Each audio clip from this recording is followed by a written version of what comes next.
adúpẹ́ lọ́wọ́ iléeṣẹ́ ẹgbẹ́ Harmony Club tí wọ́n fún wa ní owó fún àwọn opó tán o opó mélòó ni tán ti kọ́lẹ̀ 4 ló ti wà nílẹ̀ títí ká tó parí ètò a ṣe special program kan wákàtí kan ní tá a fi há ẹ̀bùn ọdún lórí Facebook Kola Olootu live immediately tá a bá parí program orí rédíò yìí tán torí nǹkan pọ̀ àwọn oníbàárà wa pọ̀ níbi tá a fẹ́ dá lò.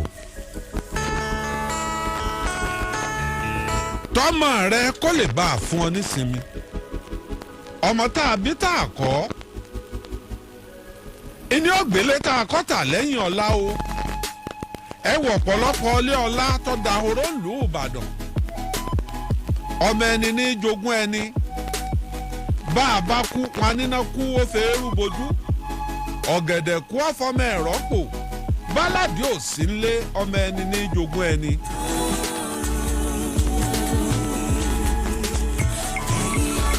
ẹ rí bàbá kan ni wọ́n sọ̀rọ̀ nípa rẹ̀ ńbàdàn bí ọmọ 4 ló bí òṣìṣẹ́ ìjọba ni kẹ̀kẹ́ tó ṣe lọ́fẹ̀yìntì èló ní ń gbà lóṣù gbogbo owó fẹ̀yìntì rẹ̀ ni wọ́n máa pè wọ́n lọ gbà bóyá kò wọ 20,000 bóyá lọ́wọ́ 30,000 owó fẹ̀yìntì tí ń gbà. nǹkan le gádígádí fún un ìyàwó rẹ̀ jẹ́ alájàpá tí máa tajà. bó sì ṣe le tó yìí bàbá tó àwọn ọmọ rẹ̀ ọmọ 4 ló bí ọ̀tọ̀ ìkan jáde yunifásitì èkejì kò jáde yunifásitì ọkọṣẹ́ ó sì mọ̀ nípa iṣẹ́ mọ̀nàmọ́ná àwọn tí ń ṣe electrician. ẹlẹ́ẹ̀kẹta obìnrin ni ó ti lọ́kọ àbíkàyìn wọn lọ sílé ìwé yunifásitì kan ní Ògbómọ̀ṣọ́.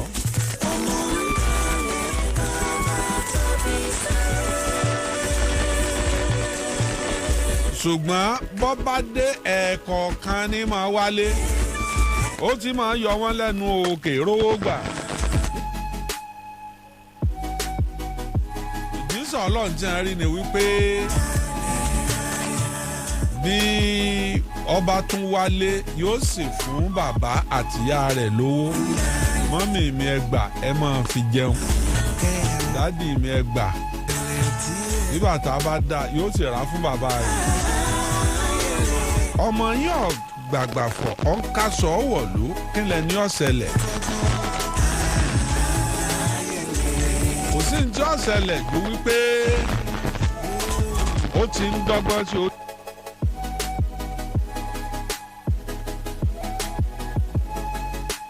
120,000 ó ní kó fi kówó ọjà rẹ̀. ìyá kúnlẹ̀ ló dúpẹ́ nígbà tí ń padà sí skul ó fún bàbá rẹ̀ 50,000.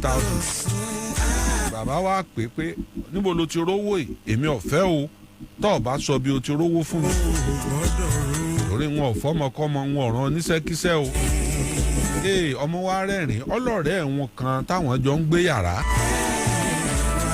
ọlọ́mọ ọ̀gá olóṣèlú kan ni onígbà tán lọ kí bàbá rẹ̀ tán bá lọ lé wọn owó tí wọ́n máa bùn òun tóun máa fi pamọ́ lára rẹ̀ lòun fún bàbá bàbá ní ọ̀dà àbáwọn ó sórí rẹ̀ ọ̀là àlùbáríkà ó kúnlẹ̀ bàbá gbọ́wọ́lé lórí ọ̀sàdúrà ó ń bá a lọ bẹ́ẹ̀ ó dégbé sẹ́ẹ̀lẹ̀ kẹta bí ọlọ́dún kẹta ní yunifásitì. bí bàbá ṣe kú rè àìsàn kékeré ló pa bàbá. bàbá kú gẹ́gẹ́ bí mùsùlùmí wọ́n palẹ̀ òkú bàbá mọ́ kápápá wọ́n sìnkú ẹ̀. wọ́n sìnkú bàbá o òun náà wálé ó sunkún. Mèjísà tíya rẹ̀ rí ni wípé ẹ̀gbọ́n rẹ̀ gan-an tó jẹ́ ti jáde yunifásitì àti ti ń ṣiṣẹ́ gan-an wọn ò lálejò tó àwọn àlejò tó kó wá wọn ò lóǹkà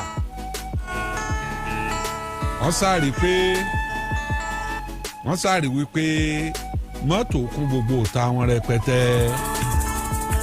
àwọn ọ̀rẹ́ rẹ̀ bí mi ọba sọ̀kalẹ̀ nù wọn ni ó yọ ṣòkòtò ẹ̀ tófé báyìí ọ̀rẹ́ rẹ̀ àṣẹ àwọ ṣòkòtò báyìí ṣé tẹ̀bílíìkì ni wọ́n ni míì dárun gbọ̀n sínú wọn mo tiẹ̀ fẹ́ràn tó ń bá rìn àwọn alálàáfáà ni láì mọ̀pọ̀ ọmọ yahoo ni wọ́n irùngbọ̀n yahoo ni wọ́n fi lẹ̀.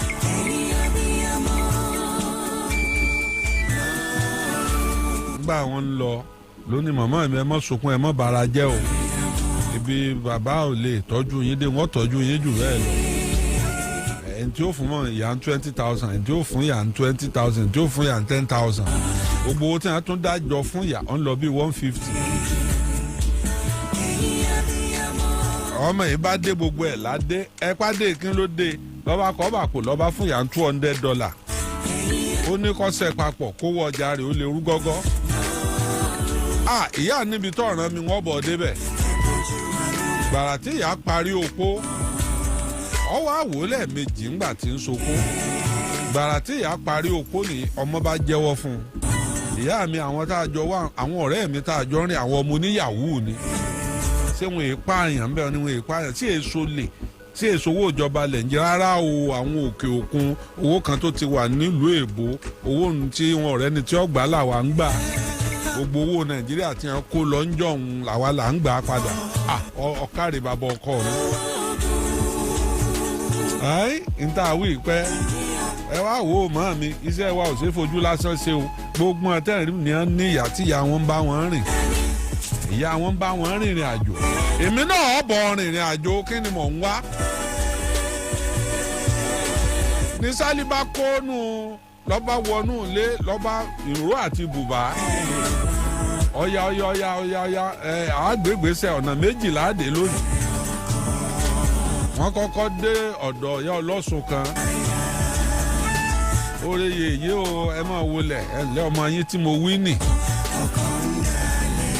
ìyún omówó ẹyọ mẹ́ẹ̀ẹ́dínlógún ìwà rárá ìràwọ̀ ọmọ yìí dáa pọ̀ wọ́n ná bíi 30,000 bẹ́ẹ̀ wọ́n ní yọ́ọ̀mọ wa bá gba nǹkan tí ọmọ lò wọ́n bá gbéra Jagunlabi ó di gran ó di lùbọ́ ó di kiri ìkirè ilé ewu wẹ̀mí ìkó ìkirè apòmù gbogbo ẹ ti já mọ́ra wọn ẹ lè dá kankan mọ̀ wọ́n. wọ́n sì débẹ̀ wọ́n bá bàbá tá a wí yìí wọ́n bá nú ọlá ńlá rẹ̀. ẹ ǹlẹ́ o bàbá ẹ ǹlẹ́ o ẹ ǹlẹ́ o yá wa ọmọ yín tá a wí nì. ọmọ tó fóònù mi lórí rẹ̀ ó ní o ẹ gbà mí o kíní àná yahoo ní í ṣe oní tí wọ́n ń ṣe wáyà lórí kíní ni o. ń gbọ́ ọmọ bó o ní ìwo lẹ̀ ń ṣe ń bẹ̀ àṣé bàbá náà já sí gbogbo àṣàwọn ń ṣiṣẹ́ fáwọn oníyàwó.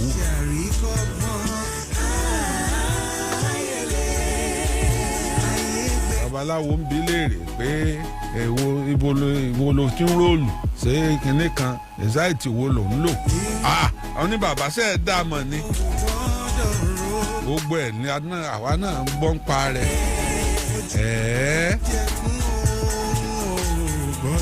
ní ìtọ́jú rẹ̀ ju bí ìyá rẹ̀ ṣe rò lọ.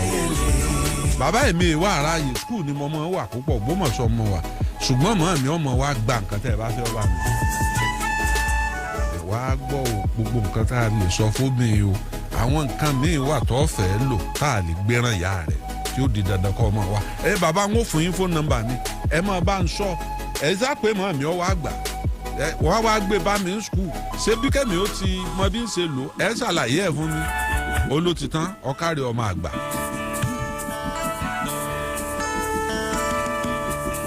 à ń gbà tá ìrósù mẹ́fà.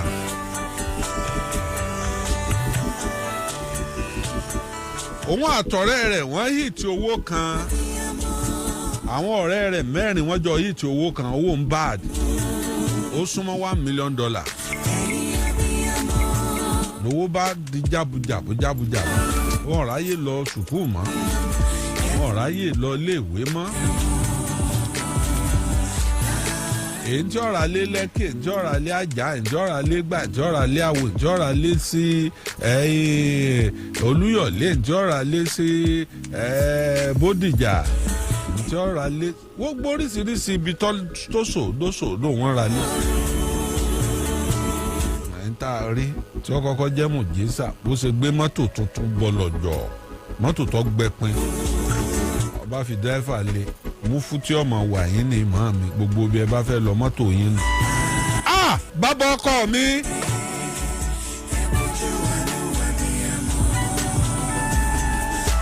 ìyá alájàpá bóun náà ṣe upgrade ara ẹ̀ nù ọba di pé wọ́n ń gbé e káàkiri.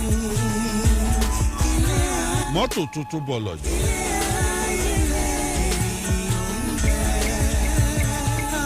wọ́n lọ ọ̀dọ̀ bàbá kiri ẹnì kọ̀ọ̀kan nù mẹ́rẹ̀ẹ̀rin fún bàbá ní 1 million òun nìkan ó fún bàbá ní 2 million. bàbá àbí adáwọ́ ra mọ́tò fún yín bàbá ní mọ́tò méjì lọ́wọ́ ńlẹ̀ ní èélọ́ọ̀bì kankan ẹ kówó wá mo nílò owó mò ń ṣe sáìtì kan lọ́wọ́ bá gbé wọn lọ ibi tí ń kọ́lé sí. bàbá àwa lápárí rẹ̀ ọ̀dà èmi donate 1 million èmi donate 1 million ńgbọ̀ ọkọ̀ orí tẹ̀ ló lòun donate 2 million. wọ́n sì gba àkáǹtì nọ́mbà bàbá wọ́n sì ju owó sí i lẹ́sẹ̀kẹsẹ̀ wọ́n tẹ̀wó sí bàbá. bàbá náà bá ń wòran dandan pé irú kí a lè léyìí yóò òun ti ń ṣiṣẹ́ awo òun ọmọ parú owó ìrílẹ̀ kan náà.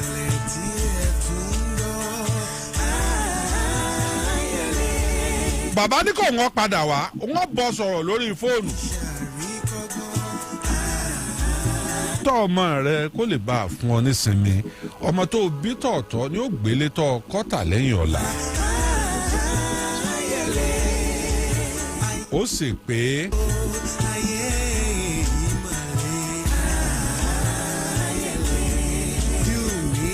kékeré nù nínú iṣẹ́ tí mo ní lọ́wọ́ mo ní àwọn iṣẹ́ ńlá lọ́wọ́ tó bá dijọ́ Jímọ̀ yọjú sí mi. mọ́mọ́ ọ̀rẹ́ rẹ lọ́wọ́ o méjì mẹ́ta lọ̀rọ̀ ẹ̀dùn mọ́ o bọ́rọ̀ bá ti ń dé èèyàn mẹ́ta mẹ́rin kò sí síkírìtì ń bẹ̀ mọ́ o. ọ̀dọ́dọ̀ bàbá wọ́n ṣiṣẹ́ kan fún ọ ó gbowó tó gbàrí láyé torí mo mọ̀ pé bọ́ọ̀ bá gbowó ọmọ tí máa ṣe ni ọ́.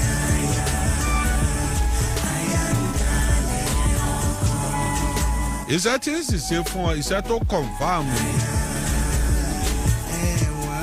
so ó lè rí 200,000 ó ní bàbá yọ bàyà 200,000 máa fún yín 500 ṣẹṣẹ yẹn sá máa gbéra ó ní gbàgbé bó ṣe ṣẹlẹ̀ iṣẹ́ ó gbéra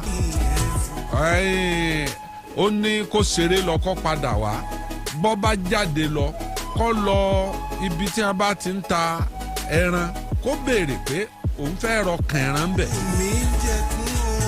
òun fẹ́ ra ọkàn màálù gbogbo bí ẹlẹ́ran tó dé nkiri wọ́n lọ́sàn-án ti pọn àtàárọ̀ kùtùkùtù lẹ́ẹ̀bá ti wá ọba tẹ̀ná padà wá síbàdàn nígbà tí ó dé bódìjà wọ́n ní kọ́ mọ̀ lọ akínyẹ̀lé ni ó ti rọ́kàn màálù tọ̀sán ni a máa pa màálù lákínyẹ̀lé ó rí ọkàn màálù rà ọ̀sọ́nù láìlọ́n báyìí àrè tètè ọkọ̀ rẹ̀ kúkú gbẹpin mọ́tò tí ń lò jíìpù ni ó gbẹpin ó gbọ́kàn màálù ó gbé sọ́nù láìlọ́nù báyìí ó gbé fún bàbá ìjímèrè sọ gígùn kọ́ mọ́ bá gungi aládìí torí téèyàn fi gungi aládìí ẹnìkan ẹ̀ mọ̀ ọkàn màálù ló gbé fún bàbá gba ọkàn màálù lọ́wọ́ rẹ̀ ọba gbé ọtí ẹ̀ńgò mẹ́rin bàbá mi èmúrú ọtí báyìí ọtí tí mò ń mú wà nú ọkọ̀ pé èmi ní wàá mọ ọmọ tí onígun mẹ́rin kọ́ sọ́ngbó ilé ògógóró lélẹ̀ mi ò lè mú irú èwo lẹ wàá mọ lọ́ba mú kan pẹlẹbẹ tí wọ́n máa fi abíyá dá dúró báyìí wọ́n ní 180,000 ní à ń tà ọba mùdó ní bàbá yìí náà tọ́ lọ́dà bí òróró lẹ́nu yìí eléyìí ó ṣe é lo fáwọn ọba eléyìí lẹ́fẹ̀lẹ́ ló fa èló ní fa yín fẹ́ gbé wá 180,000 ní mo ra ìgò rẹ̀ kan èló ní fa yín fẹ́ gbé wá ẹ bá fi lo fa tí fa bá fún yín 100,000 ṣé sọ́tẹ́ẹ̀jì wá kọ́ ẹ máa fò gbogbo yín tẹ̀ fi ń lo fa yọ ọmọ gbọ́wọ́. sọ̀kanṣọ méjì bàbá gba ọkàn màálù lọ́wọ́ rẹ̀ wọ́n mú wẹ̀yìn kùlé lọ máa ṣe fàájì o kí n lọ lè gbàṣẹjẹ rẹ wá. ọpẹ́ o ó tó bí wákàtí kan ó tó bí 30 minutes. wọ́n gbé kinní ọ̀ǹdẹ nínú pọ́ọ̀tì tó gbóná tí ń ooru yè. ìsáàsùn ń ooru ní ta pàràpàpàpàrà. ẹ mọ̀ kí ìsáàsùn ó gbóná látòrí iná. wọ́n so òṣùká kan sílẹ̀ ẹ̀lẹ̀ lórí tábìlì. òṣùká funfun ni wọ́n sọ àṣejẹ yìí sí. wọ́n ní bò ní sára rẹ̀ mọ́ ó léwo ni à ń pè lára mímọ́ bàbá sóòbóbìnrin ó ní àwọn òlẹ́fẹ́ lẹ́yìn òṣèré obìnrin òun bóbìnrin lájọṣepọ̀ lóòtẹ́ẹ̀lì bàbá bá ní ó dúró àwa lọ lè bu ọṣẹ fún ọba bu ọṣẹ lé lọ́wọ́ àti kàìnkàìn tuntun bu ẹ̀yìn kùlé ńbẹ̀ ńkọ́ lọ sá kàìnkàìn kọ́ wẹ̀ ó lè fọwọ́ kan ilé pẹ̀lú kọ̀ǹdíṣàn tó wà. ọba ẹ̀yìn kùlé ọ̀sá kàìnkàìn ọ̀wẹ̀ tó nígbà tí èsè tán àṣejẹ́ ti bẹ̀rẹ̀ sí ní tutù díẹ̀díẹ̀ ọwọ́ ọmọra jagunlabi wọ ọmọra. níbi pípé rẹ̀ lọ́yẹ̀ kó ti fura ṣùgbọ́n ẹni tí ó sọnù kì í gbọ́. wọ́n bẹ̀rẹ̀ sí ní pé orí tútù o orí tútù o orí gbígbẹ o orí gbígbẹ o lọ́wọ́ nítorí tútù ọ̀jẹ̀ wá o. lágbájá ò ọ̀ndà akọ èèyàn sínú pọ́ọ̀tì tí ó wà níwájú rẹ̀ níjọ́ abápajá lalájá níjọ́ alájá bá pajá lájá rẹ̀ jẹ́ níjọ́ kìnnì kan bá pẹ́ kìnnì kan lóru ó gbọ̀ ní. wàá dìde lọ síkò àwùsí lọ dùrùmọ̀ àwùsẹ̀ lọ gbé owó tí ń bẹ ní ọ̀gángan ìdá méjì ayé òun ọ̀run lọ gbé wá fún lágbájá ọmọ lámà. ìtápẹ́ ìjẹ́ jìnnà kó tó dójọ́ méje ẹ jẹ́ kó mọ̀ wípé àájò ń bẹ tí máa jẹ́. bàbá mi ìbà rẹ o kìnnì kan ìbà rẹ o ọ̀dà pẹ̀ntọ́kọ̀ ní fábùrúkù. ọ̀yá súnmọ́ ọmọ jẹ́ ọ̀tẹ̀ ní kìnnì kan wọ́n fẹ́ sí fù. òun náà wọ̀ tí pẹlẹbẹ rẹ̀ mọ́dọ̀ ọwọ́ àṣejẹ́ ọ̀dọ̀. bàbá ẹ bó mú fọ́ọ̀kù ó rí pé orí rẹ̀ ò pé ó fi fọ́ọ̀kù jà ṣèjẹ́ tó fọwọ́ rẹ̀ kọ́ ọmọ fọwọ́ mú ẹnu ọwọ́ ẹni èsì náà ẹnu. bàbá ó gbóná díẹ̀ ní máa jẹ́ ń gbígbóná owó tí ó wà gbígbóná yàjó náà lówó ọ̀wà. á bẹ̀rẹ̀ sí ní jàṣejẹ́ kí ló ṣẹlẹ̀ mọ́ ń bọ̀ o.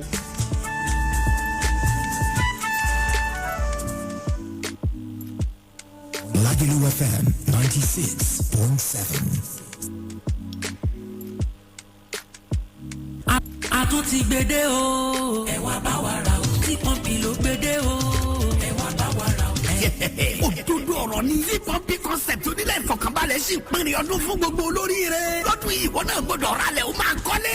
Ilẹ̀ ríra ní ìrọ̀rùn gbà.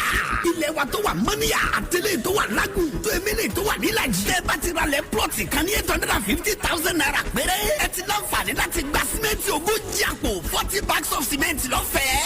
Ilé kíkọ́ ti bẹ̀rẹ̀. Láǹbàǹkì tó wà nídò. Ilẹ̀ tá a rẹ̀ rapamọ́ fúnra wa tàbọ́mọ tá a bí torí ọjọ́ iwájú sí ta o. 300,000 naira ní 500 square meter. 200,000 naira ní 300 square meter. Àwọn olóríire ti ń jàǹfààní yìí báyìí. Ó di Friday June 30 ọdún yìí kó tó parí. Ẹ tètè máa bọ̀ lọ́fíìsì tí Pompi concept wà nọ́mbà 12 àrẹ tẹ̀dú street àrẹ avenue ní Bódìjà Ìbàdàn. Tẹlifon 091-5222-2205. Tí Pompi concept developer that place. Tí Pompi ní kẹ́ẹ̀rẹ́lẹ̀. Zipompi concept developer that cares.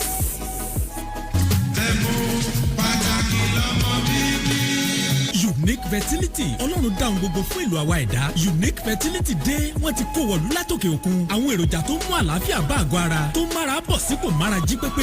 Unique fertility tọkùnrin wà tóbìnrin wà ó wà lóníwóró capsule àtolómi. ìwádìí ìmọ̀ ìjìnlẹ̀ òkè òkun ni wọ́n fi ṣe àgbékalẹ̀ rẹ̀. àjọ NAFDAC ìlú lóǹtẹ̀ FDA lamẹ́ríkà fọwọ́ sí i. ọ̀pọ̀ àwọn tó ti lo Unique fertility lọ́rọ̀ wọn ti já sọ́pẹ́ tí wọ́n ti kí wọn kú oríire. Unique fertility wà ní Fortune Plaza New Garage Akala Express Road along Elebu ládojúkọ Zanat Village filling station Ìbàdàn. Fún àlàyé tó kún kẹ́kẹ́ 08067153744 tàbí 0903-355-6970. Instagram @Unique Fertility CEO àti Unique Fertility. Kàn sí Unique Fertility lórí www.uniqueworldhealth.com. ìyá àbúrò kú ewu.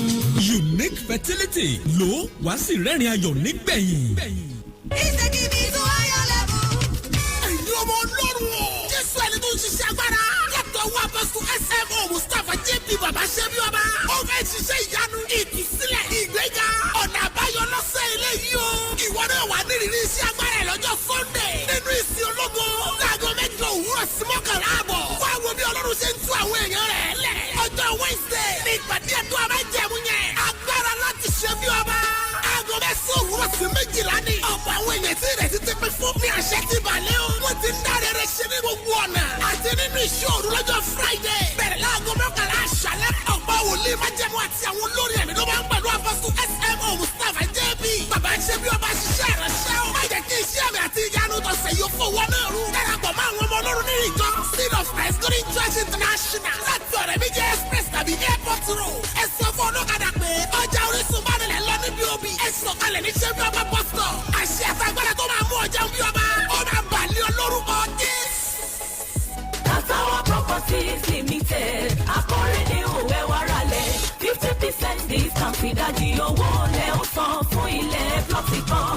Opportunity rẹ̀ kí wọn náà wàrálẹ̀. Ìbàdàn Katawa Properties Limited ti dé. Amazing mega promo lélẹ́yìí o. 50% discount lórí Flourish Estate tó wà lólógún ẹrú ẹlẹ́yẹlé Ìbàdàn. 30-50 square meter ní 900,000 naira. Ó ti di 450,000 naira báyìí. Nígbà tí 500 square meter táǹtà ní 1.6 million naira tẹ́lẹ̀. Ó ti di 800,000 naira báyìí o. Ìyẹn fẹ́ni tó fẹ́ sanwó tẹ́lẹ̀ kan náà. Àǹfààní tó wà fáwọn tó fẹ́ máa san díẹ̀díẹ̀ lóṣooṣù. 750 square meter àti 1,000 square meter náà wà o. Instant allocation lélẹ́yìí. Sanwó kó gbalẹ̀ ní lẹ́sẹ̀kẹsẹ̀ kò sí lọ kábọ̀. Àlàyé nọ́mbà sí ni kẹ́pẹ́ 070-3880-4841. Àtúndé kẹsíwálẹ̀ tẹ̀lé iṣẹ́ wa tó wà ní Kola building oríta challenge ní garaji Ìbàdàn. Wẹ́bsáìtì wa ní www.katawagroup.com. Ìlànà àtàdé wà o. Katawa Properties Limited. Addressing the future. Lagelu FM 96.7.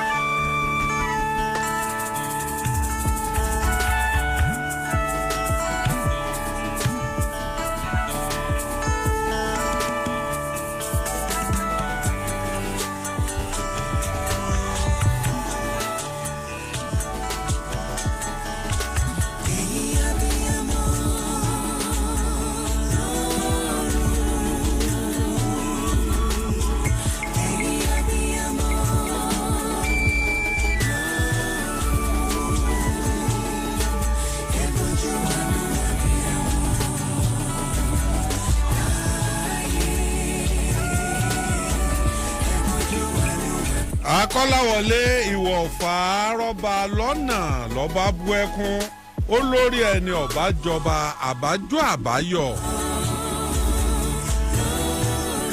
Mojúbà lọ́kùnrin àti lóbìnrin lénìí.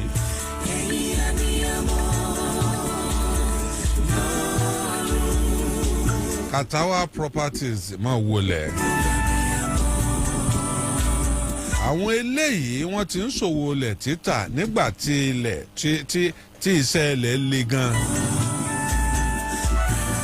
Ìgbà wo ni iṣẹ́ ilẹ̀ le? Ìgbà téèyàn ra ilẹ̀ kan téèyàn bíi fámìlì mẹ́wàá èèyàn mẹ́wàá ó máa jáde nínú fámìlì.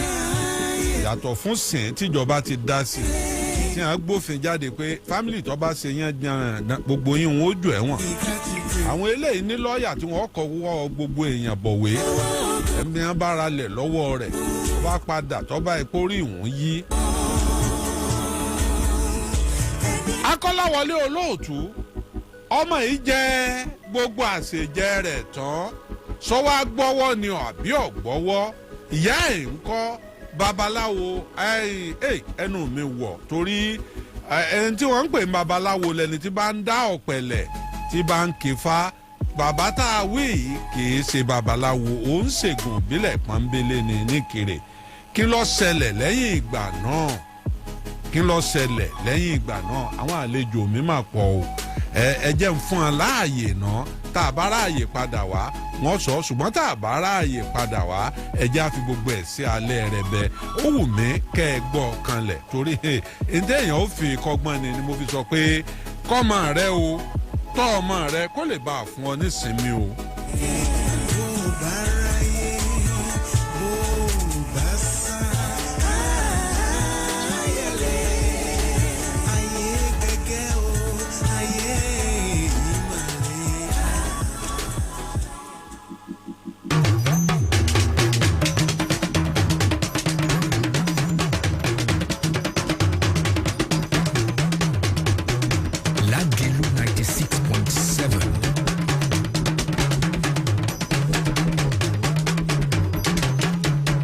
Lágẹ̀lú 96.7 òkè kájòkè.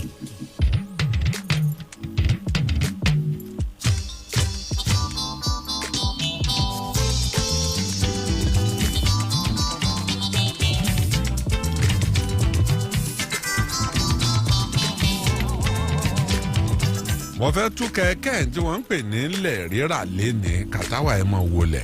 kẹ̀kẹ́ àrọ́sà. ẹ bá ń kí gbogbo olé kí wọ́n lè mọ̀ pé kàtàwà mo gbà lálejò aláṣẹ àgbà fún iléeṣẹ́ kàtàwà. àdúgbò lọ́wọ́ lọ́wọ́ mo kí gbogbo etí tó ń gbọ́ mi o orúkọ mi ni Taiwo Kadri láti iléeṣẹ́ Katawa Properties Limited. kàtàwà ti ń fàwọ èbó jẹun yóò lé lọ́dún mélòó báyìí.